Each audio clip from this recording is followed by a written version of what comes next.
8 சொல்றாரு, நான் உனக்கு போதித்து. எத்தனை பேர் ஏசப்பாவுடைய போதனையை கேட்குறீங்க?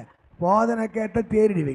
நீ நண்பர்கள், உலகம், நிறைய பேருடைய யாருங்க நண்பர்கள் தான் போதனை, அவங்க தான் கைடு. அவன் என்ன சொல்கிறானோ அந்த பேண்ட்டை தான் போடுவான், அந்த சட்டை எடுப்பான், அங்கே தான் அந்த கடையில் தான் எடுப்பான், அந்த கடையில் தான் முடி வெட்டுவான். ஆமேன். அவங்கள யாரு கைட் பண்ணுறாங்க? ஃப்ரெண்ட்ஸ் கைட் பண்ணுறாங்க.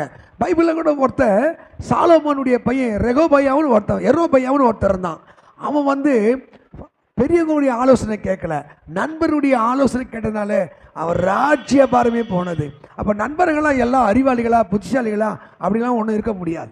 பெரிய அறிவாளி ஞானிகள் இருக்க முடியாது. அவர்களுக்கு உன் அறிவு என்னவோ அவன் தான் அந்த அறிவு இருக்கும். உனக்கு என்ன புத்தியோ அந்த புத்தி தான் அவன் இருக்கும். அப்போ முதியோரிடத்துல ஞானம் இருக்கிறது வேதம் சொல்லுகிறது. ஆமேன்னு சொல்லுங்க. அப்போ ஆண்டவர் ஒரு மனுஷனை போதிக்கும் போது நீங்க தேறணும். மறுபடியும் சொல்றேன், நட்பை பற்றி எரேமியால 9